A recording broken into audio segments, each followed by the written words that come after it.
السلام علیکم ورحمۃ اللہ وبرکاتہ۔ سوال یہ ہے کہ کسی کی قبر کو کھودنا اس حوالے سے حکم شرع کیا ہے؟ لیکن جواب یہ ہے کہ عام حالات میں کسی قبر کو کھودنا یہ سخت ناجائز، حرام اور جہنم میں لے جانے والا کام ہے۔ مفتی اعظم پاکستان مفتی مدبر امان صاحب دامت برکاتہم العالیہ سے اسی نوعیت کا ایک سوال پوچھا گیا کہ کیا ایسا ہو سکتا ہے کہ ہم کسی کی قبر کھود کر اس میں کسی دوسرے مردے کو دفن کر دیں، کیا حکم شرع ہوگا؟ تو آپ نے جو جواب دیا اس کا خلاصہ یہ ہے کہ تدفین کو خواہ کتنا ہی عرصہ گزر چکا ہو، شریعت مطہرہ میں قبر کھولنا ناجائز و حرام ہے، کیونکہ تدفین کے بعد میت اللہ تعالیٰ کے سپرد کر دی جاتی ہے اور وہی اس کے حال کو بہتر جانتا ہے، اور تبدیلی احوال پر بھی اسی کو قدرت و اختیار ہے۔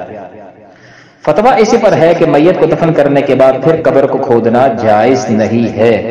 اس کے بعد مفتی صاحب نے چند ایک ایسی صورتیں بیان کی ہیں، یعنی ایسے آزار بیان کی ہیں جن کی وجہ سے قبر کو کھودنے کی بعض صورتوں میں اجازت ہو جاتی ہے۔ وہ چند ایک صورتیں میں عرض کر دیتا ہوں۔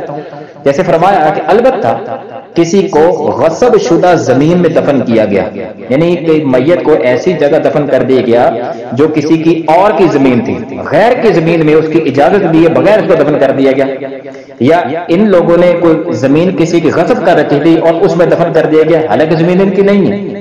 تو فرمایا یہ ایک ایسی صورت ہے کہ جس میں وہ جس کی اصل زمین ہے، جو مالک ہے، وہ اس مردے کو نکلوا سکتا ہے یہاں سے۔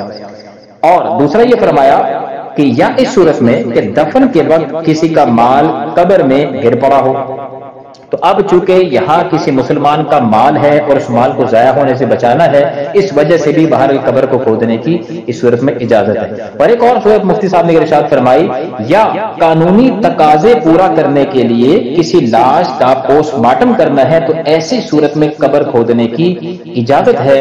تو یہ تین صورتیں مفتی صاحب نے ارشاد فرمائی ہیں۔ آگے مزید جو ہے اس کی وضاحت پر بہت سے دلائل دیے ہیں، امید ہے کیا مسئلہ سمجھ گئے ہوں گے۔ خلاصہ کلام یہ ہے کہ عام حالات میں قبر کو کھودنا جائز نہیں ہے، ہاں بعض ایسی صورتیں بھی ہیں کہ جن صورتوں میں فقہاء نے اس کی اجازت مرحمت فرمائی ہے۔